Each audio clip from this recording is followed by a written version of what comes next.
நீ குட்டி பேட்டரி இருக்கும், சின்ன பேட்டரி மாதிரி ஒண்ணு அதையும் கிளாக்கி எடுத்துருவோம். போப்பா தம்பி, தம்பி போப்பா, இருப்பா தம்பி, இருப்பா இருப்பா தம்பி, தலையுங்க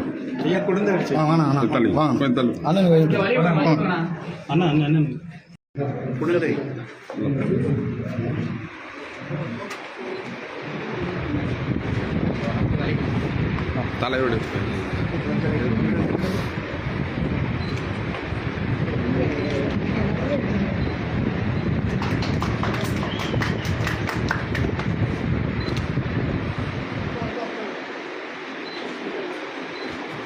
எல்லாரும் போன் வரட்டு.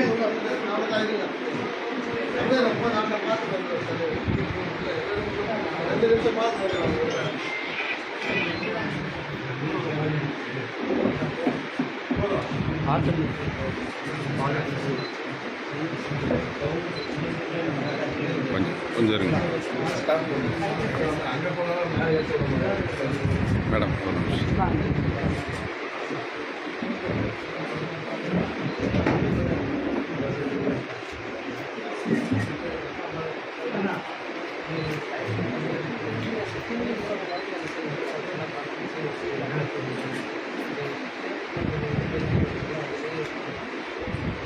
பாபு நீங்கள் எடுத்து வச்சிருந்தீங்கன்னா புத்தகம் அவர்கிட்ட ஒரு முதல் புத்தகம் எடுத்து எழுதுறது மாதிரி வச்சிருந்தீங்கன்னா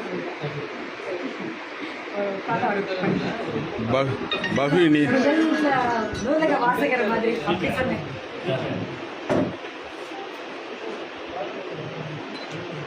எல்லாம் இருங்க, இங்கே இருங்க அவர் பெரிய பார்த்து வர்றாரு.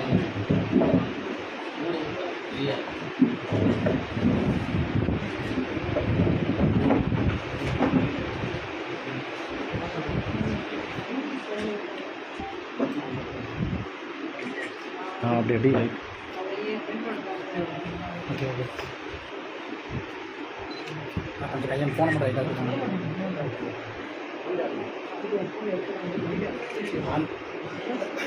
சரி சரி சரி சும்மா ஃபோன்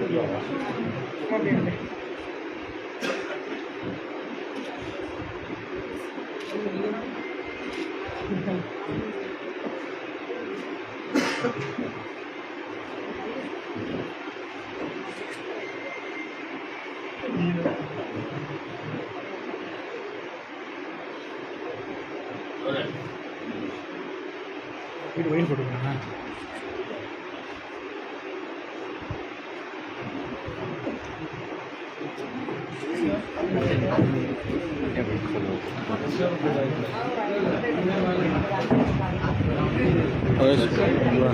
ஓகே சுப்ரா இங்கே தானே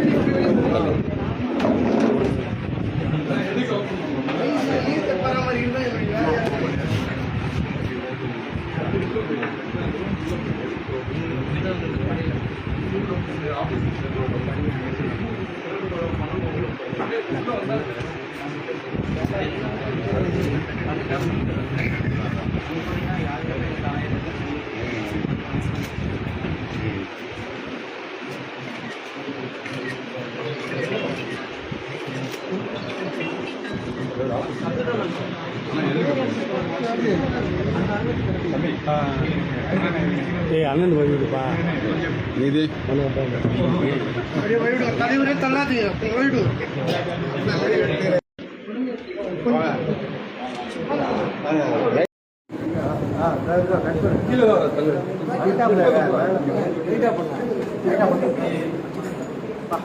போறாங்க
வாங்க வழிவிட்டு வாங்க நடந்து வாங்க ப்ரோ வெளியே வாங்க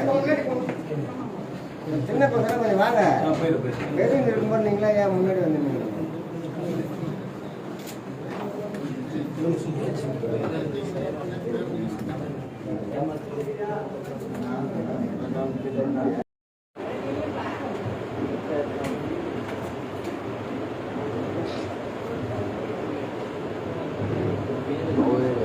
உதவும் கைகள் மற்றும் பகிர் ஆகிய அமைப்புகள்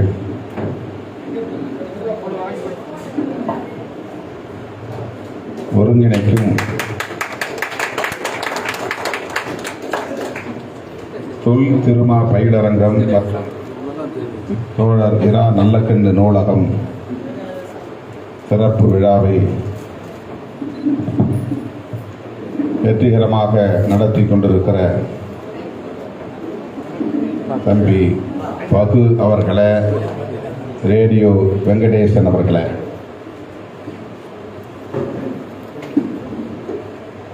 மற்றும் இந்த நிகழ்வில் பங்கேற்று வாழ்த்துரை வழங்கி அமர்ந்திருக்கிற தமிழ் மக்கள் முன்னேற்ற பேரவையின் தலைவர் திரு விஜயநாதன் அவர்களே,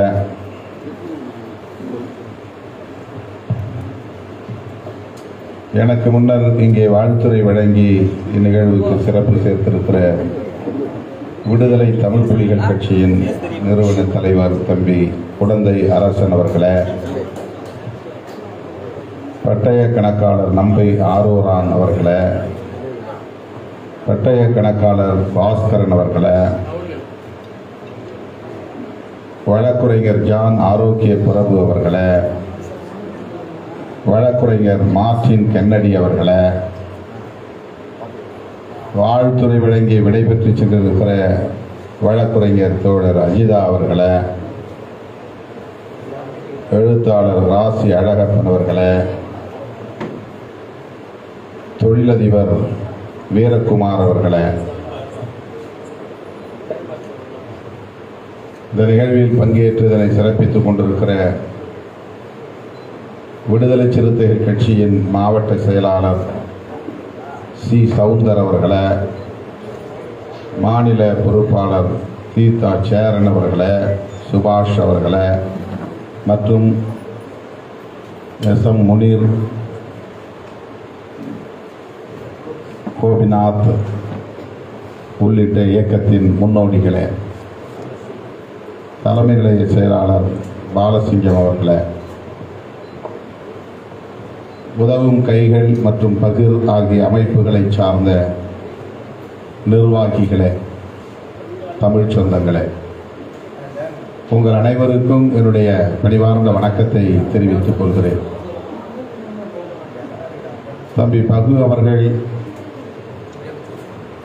அவ்வப்போது என்னை கட்சி அலுவலகத்திலே வந்து சந்திப்பதுண்டு. கோரிக்கைகளுக்காக அல்ல, மக்களின் பிரச்சனைகளுக்காக, தனிப்பட்ட கோரிக்கைகளுக்காக அல்ல. எனக்கு இதை செய்ய வேண்டும், எனக்காக இதை செய்ய வேண்டும் என்று ஒருபோதும் அவர் என்னை கேட்டதில்லை. பாதிக்கப்படுகிற மக்களுக்காக அல்லது தொழிலாளர்களுக்காக, வீட்டு பணி செய்யக்கூடிய வீட்டு பணிப்பெண்களுக்காக, விவசாய தொழிலாளர்களுக்காக, இப்படி ஏதேனும் மக்கள் பிரச்சனை சார்ந்து அவ்வப்போது என்னை பகு அவர்களும் அருள் அவர்களும் சந்திப்பார்கள். என்னை பற்றி ஒரு ஆவணப்படம் எடுக்க வேண்டும் என்றும் அவர் அதற்கான அடிப்படை பணிகளை எல்லாம், எழுத்து பணிகளை எல்லாம் முடித்து, அதாவது ஸ்கிரிப்ட் ரைட்டிங் அவற்றையெல்லாம் முடித்து என்னோடு கலந்தாய்வு செய்ய வேண்டும் என்று வந்து காத்திருந்து முடியாமல் திரும்பி போயிருக்கிறார். எந்நேரமும் கும்பலில் சிக்கி கிடக்கிற நிலையை பார்த்து நேரம் ஒதுக்க இயலாமல் நான் படுகிற பாட்டை பார்த்து இன்னொரு நாளைக்கு வருகிறோம் என்று சொல்லிவிட்டு போய்விடுவார். ஒரு முறை வண்டியிலே பயணித்தவாறு இந்த ஆவணப்படத்தின் கதை சுருக்கத்தை என்னிடத்திலே சொன்னார். அவர் எழுதிய சில பக்கங்களை என்னிடத்தில் காட்டி அதில் சில திருத்தங்களை பெற்றுக்கொண்டார். இப்படித்தான் அவர் என்னை அணுகுவது உண்டு.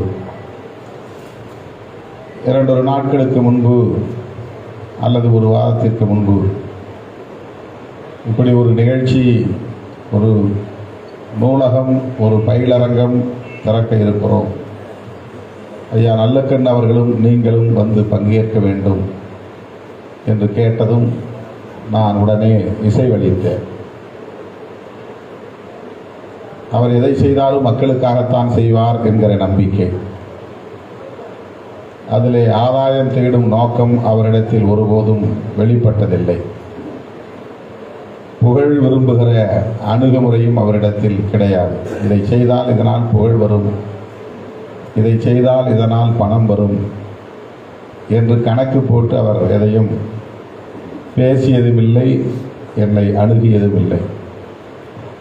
ஆகவே அவர் தனிப்பட்ட முறையிலே ஒரு முயற்சியை மேற்கொண்டு ஒரு நூலகத்தை தொடங்குகிறார் என்றால் அது எவ்வளவு பெரிய போற்றுதலுக்குரிய செயல்.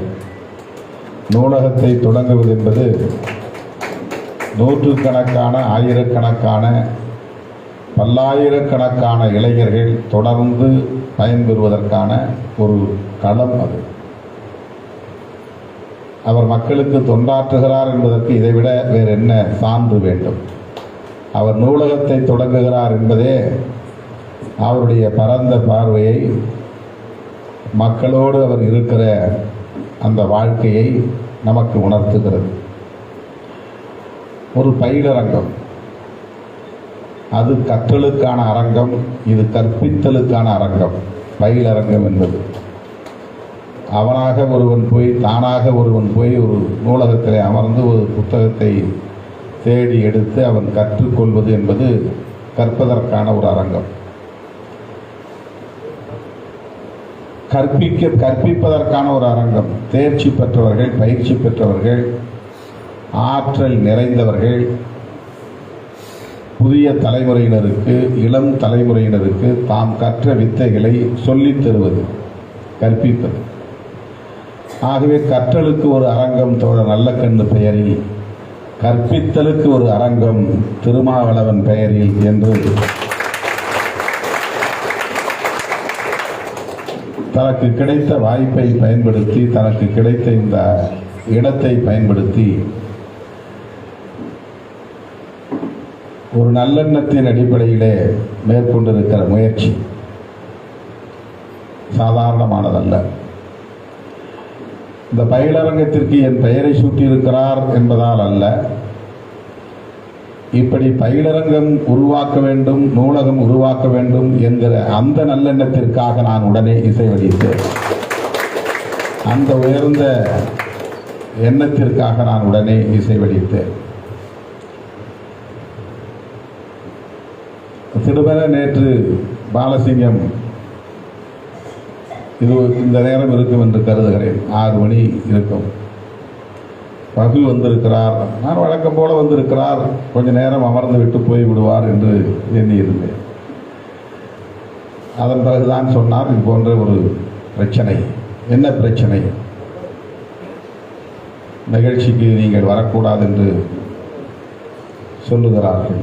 யார் சொல்லுவது? உடனே கட்சி பொறுப்பாளர்கள்,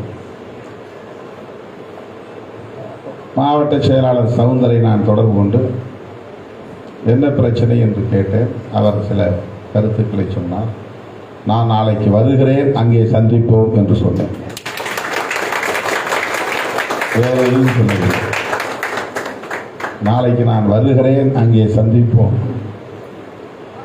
பிறகு பகுவிடத்திலே சொன்னேன், ஐயா நல்லக்கண் அவர்கள் 99 வயது நிறைந்த முதியவர்.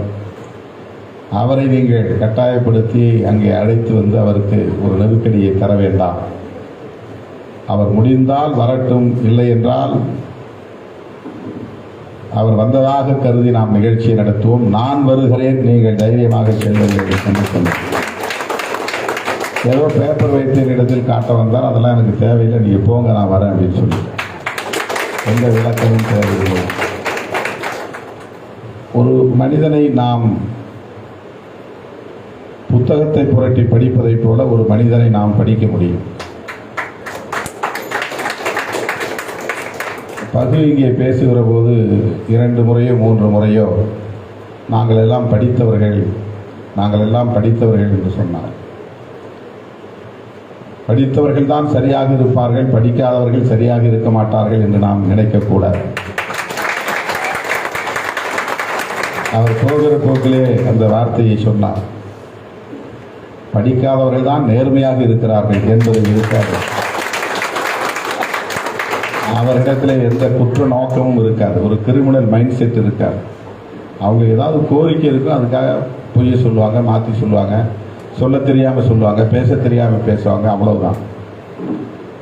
ஆனால் படித்தவர்கள் தான் எல்லாவற்றையும் கணக்கு போட்டு இப்படி சொன்னால் இது மாதிரி புரிந்து கொள்வார்கள், இப்படி சொன்னால் இது மாதிரி புரிந்து கொள்வார்கள், எனவே இப்படி புரிந்து கொள்ளாத அளவுக்கு இப்படி நாம் பேச வேண்டும் என்றெல்லாம் திட்டமிட்டு பேசுகிற போதே கணக்கிட்டு பேசக்கூடியவர். எல்லாவற்றிலும் லாபம் கருதி திட்டமிடக்கூடியவர்கள். சொல்லப்போனால் நாம் கற்கிற இந்த கல்வி, இந்த அகடமிக் எஜுகேஷன் என்பது தற்குறிகளைத்தான் உருவாக்குகிறது. நான், என் குடும்பம், என் பெண்டு, என் பிள்ளைகள், நாங்கள் நல்லா இருக்கணும், நாங்கள் தலைநிமிர்ந்து வாழணும், நாங்கள் சொத்து பத்தோடு வாழணும், நான் கார் வச்சுட்டு வாழணும், நான் பங்களாவோட வாழணும், நான் கோட் சூட்டு போட்டுக்கணும், இந்த மாதிரியான ஒரு வேட்கை என்பதை விட ஒரு வெறி அதிகம் படித்தவர்களிடத்தில் தான் நாம் பார்க்கிறோம். படிக்காதவர்கள் கம்பு கூழோ, கேழ்வரகு கூழோ, பழைய சோறோ, நீலாகரமோ ஏதோ குடித்துவிட்டு கோவணம் கட்டி கொண்டு கூட இதுதான் என் உடை, அதை பற்றி எனக்கு கவலை இல்லை என்று களத்திலே இறங்கி வேலை செய்யக்கூடிய சாதாரணமான யதார்த்தமான வாழ்க்கையை வாழக்கூடியவர்கள். அப்படிப்பட்ட அந்த எளிய மக்கள் கல்வி பெற முடியாமல் போனதற்கு அவர்கள் பொறுப்பல்ல, இந்த சமூகம்தான் பொறுப்பு, இங்கிருக்கிற அரசியல் தான் பொறுப்பு, இங்கிருக்கிற ஆட்சி நிர்வாக முறைதான் பொறுப்பு, இங்கிருக்கிற ஆட்சி நிர்வாகத்தின் கோட்பாடுகள் தான் பொறுப்பு. அதனால்தான் பலர் எனக்கு படிக்க வாய்ப்பு கிடைச்சது, ஆனால் என் தம்பிக்கு படிக்கிற வாய்ப்பு கிடைக்கல. எனக்கு படிக்கிற வாய்ப்பை கடவுள் கொடுத்துட்டான், என் தம்பிக்கு படிக்கிற வாய்ப்பை கடவுள் மறுத்துட்டான்னு அதுக்கு அர்த்தம் கிடையாது. இங்கே இருக்கிற வாய்ப்பு அவ்வளவுதான். அதனால தான் நீட் எக்ஸாம்லாம் வருது. வாய்ப்பு கம்மி, இருக்கிற வாய்ப்பு கம்மியாக இருக்குது, போட்டி அதிகமாக இருக்குது. 100 பேருக்கு தேவை, 100 பேர் இடம் இருந்தால் போட்டி வராது. நீட் எக்ஸாம் தேவையில்லை, எந்த என்ட்ரன்ஸ் எக்ஸாமும் தேவையில்லை. 100 பேருக்கு வேலை இருக்குது, 100 இடம் காலியாக இருக்குது அப்படின்னா 100 பேர் அப்ளை பண்ணால் 100 பேருக்கும் போட்டுடலாம் வேலை. காலியாக இருக்கிற இடம் 15, போட்டிக்கு 1000, 2000, 1,00,000. அப்போது இந்த இதை ஃபில்டர் பண்ணணும்னா எக்ஸாம் வேணும், என்ட்ரன்ஸ் எக்ஸாம் வேணும், இன்டர்வியூ வேணும். இந்த முறையெல்லாம் எதனால் வருதுன்னா ஃபில்டர் பண்ணுறதுக்கு தான், வடிகட்டுறதுக்கு. இப்போ வாய்ப்பு கம்மியாக இருக்குங்கிறது தான் இங்கே பிரச்சனை. நிறைய பேர் படிச்சிருக்கிறோம், கொஞ்சம் பேர் படிச்சிருக்கிறோம், நிறைய பேர் படிக்கலைன்னா, படிக்காமல் இங்கே பல பேர் இருப்பதற்கு அவர்கள் காரணம் இல்லை. காலங்காலமாக இங்கே நாம் படிக்காமல் இருந்ததற்கு நம்முடைய அப்பா, நம்முடைய தாத்தா, நம்முடைய முப்பாட்டன், அந்த முப்பாட்டனுக்கு முப்பாட்டன், இவர்களெல்லாம் தலைமுறையாய் படிக்காமல் இருந்ததற்கு அவர்கள் காரணம் அல்ல. இந்த சமூகம் தான், இங்கிருந்த ஆட்சி நிர்வாகம் தான், இங்கிருந்த அரசியல் கோட்பாடு தான் காரணம். என் தாத்தா படிக்காமல் இருந்தாருன்னா அப்போ அதற்கான இன்ஃப்ராஸ்ட்ரக்சர் சமூகத்தில் இல்லை. இவங்களுக்கெல்லாம் கல்வி கொடுக்கணும்னு கல்விக்கூடங்கள் கிடையாது. காமராஜர் வந்த பிறகு தான் 3 கிலோமீட்டர் தூரத்தில் ஒரு பள்ளிக்கூடம் திறக்கணும், எல்லா பிள்ளைகளும் போய் ஃப்ரீயாக படிக்கணுங்கிற ஒரு ஏற்பாடு வந்தது.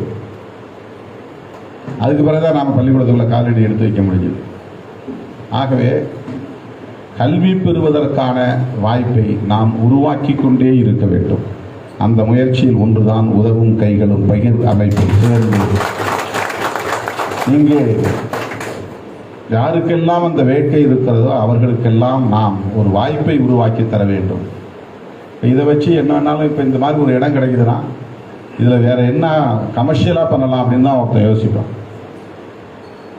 கமர்ஷியலாக என்ன பண்ணலாம், அதாவது லாபம் வர்ற மாதிரி என்ன பண்ணலாம், என்ன தொழில் பண்ணலாம், என்ன கடை ஏதாவது வியாபாரம் பண்ணலாமா, அல்லது ஒரு ரியல் எஸ்டேட் ஆஃபீஸ் மாதிரி போட்டுட்டு எல்லாரையும் இங்கே வர வச்சு நான் வீடு வாங்கி தரேன், நான் அதை கட்டுறேன் இதை கட்டுறேன் அப்படின்னு சொல்லி பேசலாமா, அல்லது ஒரு சிட் ஃபைனான்ஸ் போடலாமா, அல்லது ஒரு ப்ரொடக்ஷன் அதாவது தயாரிப்பு நிறுவனம் அதை போட்டு வாங்க நாம் படம் தயாரிக்கலாம், நீ ஒரு 3 கோடி கொடு, நீ ஒரு 3 கோடி கொடு, 10 கோடியில் நாங்கள் ஒரு படம் தயாரிக்க போகிறோம், திருமாவளவனை வச்சு ஒரு கதாநாயகனை வச்சு ஒரு படம் தயாரிக்க போகிறோம், உங்கள் கட்சிக்காரங்களாம் ஆளுக்கு ஒரு 50 ரூபா கொடுங்க, 50 லட்சம் கொடுங்க அப்படின்னு கேட்கலாம்ல. பொருள் உருவாக்குவதற்கு சம்பாதிப்பதற்கு இந்த இடத்தை பயன்படுத்தலாம் என்று எண்ணாமல் இந்த இடத்தை ஏழை எளிய மக்கள் பயன்பெறக்கூடிய வகையிலே அவர்களுக்கு கற்றுத்தரலாம் என்ற பயிலரங்கத்தை உருவாக்குகிறார்கள். நான் இதை விட வேறு என்ன உங்களுக்கு சான்று வேண்டும்? இதை விட வேறு என்ன உங்களுக்கு ஒரு ஒரு நல்ல எண்ணம்? இந்த இது மாதிரி இளைஞர்களுக்கு இப்படிப்பட்ட ஒரு சிந்தனை எழுவது என்பதே பாராட்டுதலுக்குரியது. அவரு இன்னைக்கு சொன்ன பிறகு தான் தெரியுது அவர் கோப்புதூரில் வளர்ந்தவர். நான் அங்கே தான் இருந்த இந்த கட்சி கொடி முதல் கொடி அங்கே தான் ஏற்றினேன். நான் என்ன ஊர்னு அவரை கேட்டதில்லை. இதுவரையிலும் அவர் என்ன சமூகம்னு எனக்கு தெரியாது, கேட்டதில்லை. அவருக்கு கல்யாணம் ஆகலைங்கிற விஷயம் இன்னைக்கு தான் எனக்கு தெரியும், அதையும் நான் கேட்டது கிடையாது. அவருக்கு கல்யாணம் ஆகலை, கல்யாணம் ஆகாமல் இருக்கிறாரு, என்ன மாதிரி மொட்டையாக இருக்கிறாருன்னு இன்னைக்கு தான் தெரியும். ஒரு நாள் கேட்டதில்லை. அவர் மனசு தான், அவ்வளவுதான். அவர் என்ன செய்கிறாரு, என்ன அவர் சிந்திக்கிறாரு, அவ்வளவுதான். இப்போ அவருடைய படைப்புகள் ஒவ்வொரு முறையும் அவர் என்னை தேடி கூப்பிடுவார்.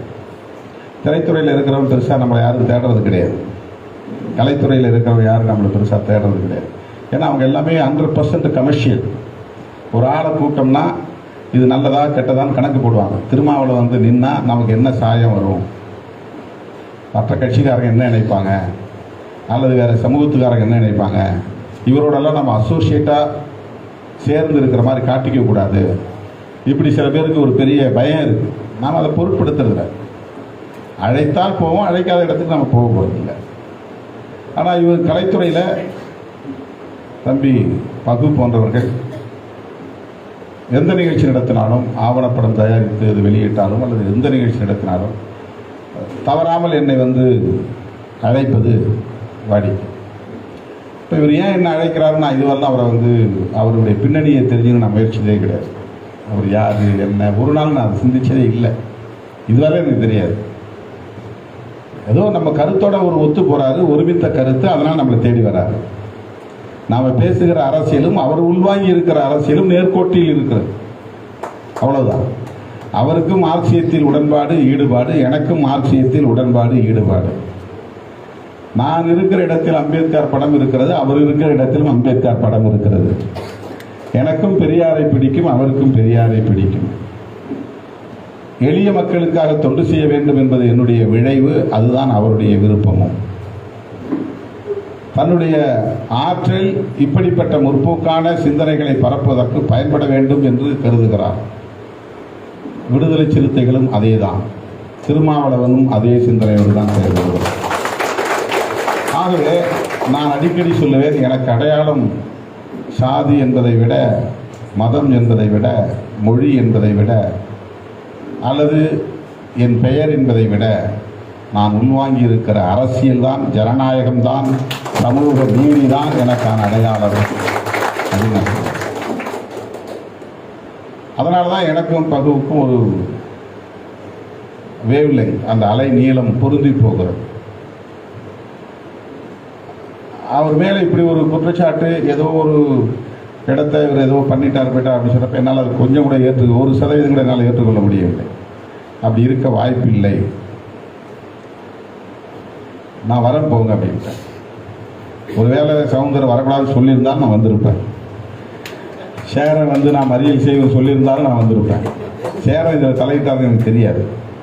சவுந்தர் பேசினார்னு பாலசிங்கம் சொன்னார். சவுந்தர்கிட்ட நான் கேட்டேன், நீ நேரில் போய் அந்த இடத்த பார்த்துட்டு அங்கே என்ன சிச்சுவேஷன் தெரிஞ்சுக்கிட்டு எனக்கு நீ பேசு, ஆனால் நான் நாளைக்கு வருவேன் அது சொல்லிட்டேன்.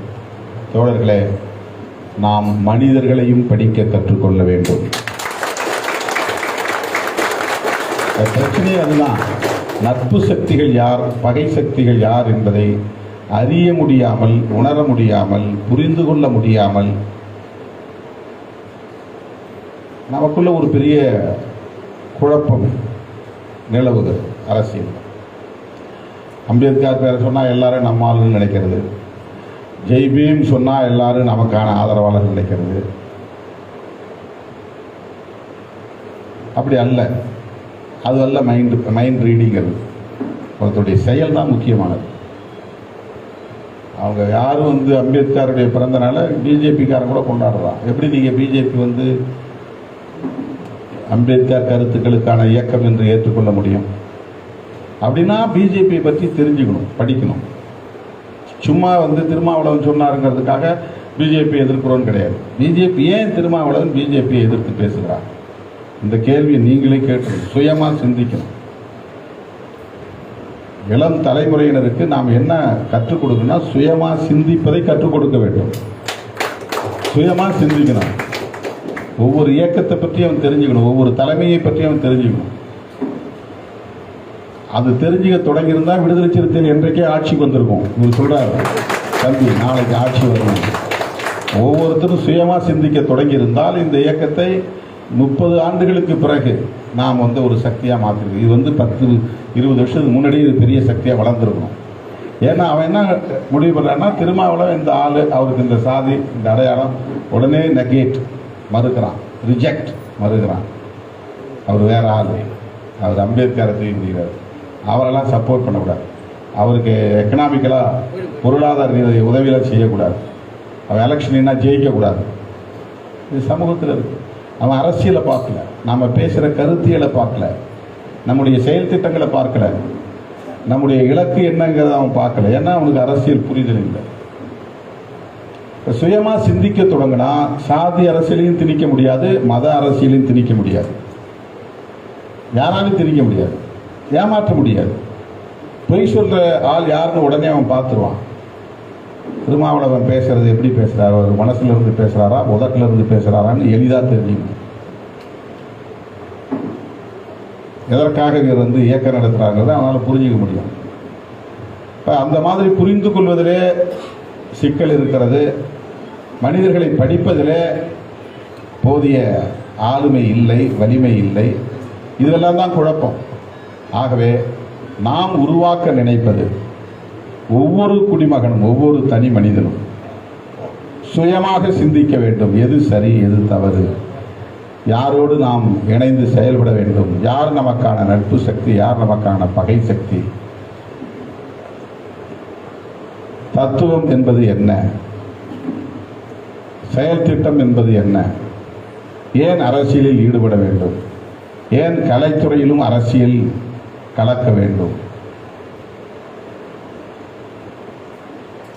சமூக மேம்பாட்டுக்கும் கலைத்துறைக்கும் என்ன சம்பந்தம், கலைத்துறையிலே நல்ல கமர்ஷியலாக ஒரு படத்தை எடுத்து சக்ஸஸ்ஃபுல் டைரக்டராக போகாமல் இப்படி ஆவணப்படம் எடுக்கிறேன், திருமாவளவன் அழைக்கிறேன், நல்லக்கண்ணை அழைக்கிறேன்னு ஏன் பகு போய் இப்படி இருக்கிறாரு? இவர் நல்லா ஒரு 2 டப்பாங்குத்து பாட்டு, டூயட் பாட்டு, 2 சண்டை, அந்த மாதிரி ஒரு டான்ஸு, இப்படி ஒரு கதை அமைப்பை உருவாக்கி ஒரு படத்தை உருவாக்கி கமர்ஷியலாக 100 நாள் ஓடிச்சு, ஓடிடியில் நல்ல வருமானத்தை பெற்று தந்துச்சு, அப்படின்லாம் சாதிக்காமல் ஏன் அவர் இப்படி சிந்திக்கிறார்?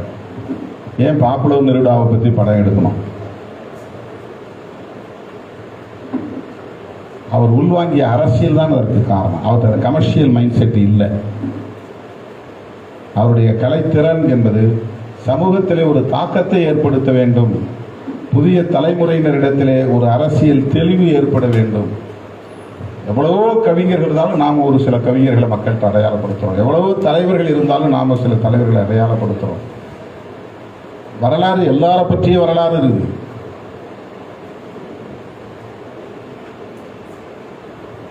அம்பேத்கரை படிக்கணும்னு ஏன் சொல்கிறோம்? ஜோதிபா ஃபூலேவை பற்றி ஏன் படிக்கணும்னு நம்ம நினைக்கிறோம்? எத்தனையோ தலைவர்களை பற்றிய பயோகிராஃபி இருக்குது, ஆட்டோபயோகிராஃபி இருக்குது. எவ்வளோ தலைவர்களை பற்றி பயோகிராஃபி படம் இருக்குது, அவங்களுடைய வரலாற்று படம். அதெல்லாம் நம்ம பார்க்காம அம்பேத்கர் படத்தை போட்டு மக்கள்கிட்ட காட்டணும்னு ஏன் நினைக்கிறோம்? இதெல்லாம் தான் அரசியல். இதை பற்றியெல்லாம் நாம் புரிந்து கொள்ள வேண்டும். ஆகவே இந்த இடத்தை இன்னும் ஒரு மெயினான இடத்துல இருந்தால் இன்னும் இது வந்து நல்ல பயன்படும். பட் நமக்கு கிடைச்சிருக்கிற இடம் இதுதான்.